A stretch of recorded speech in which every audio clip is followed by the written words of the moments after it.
The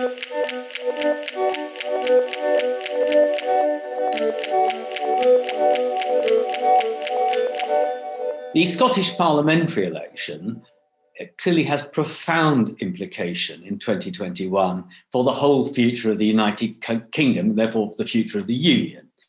The SNP and the new party, ALBA, are hoping to win a clear majority in the parliament because they believe that will open the gates to the possibility of a second independence referendum, albeit that the current SNP leader, Nicola Sturgeon, has been making it clear that she doesn't want to get in the way of the COVID response too early. But the option, definitely, that she and Alex Salmond, the leader of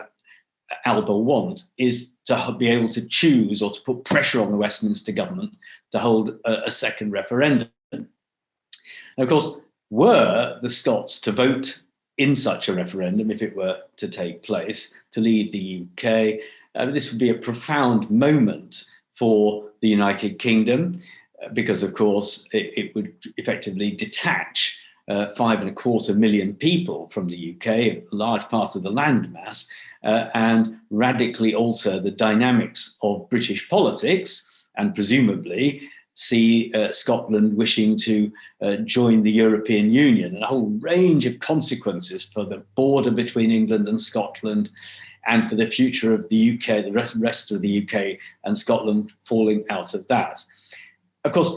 in Northern Ireland, where there aren't elections this time, Brexit, which has slightly disappeared from the news because of COVID, the Brexit impact is clearly being keenly felt in Northern Ireland because of a de facto border down the Irish Sea in order to keep the land border between the UK and the EU open on the island of Ireland. And there too, the consequences of the way the UK and the EU can sort out the post-Brexit sort of trade arrangements between the UK and the island of Ireland, and with the island of Ireland and the rest of the EU, that's also an element in the future of UK politics, given that there is evidence in polling of a slightly greater interest in Northern Ireland potentially leaving the UK than has been true hitherto. So there's a sort of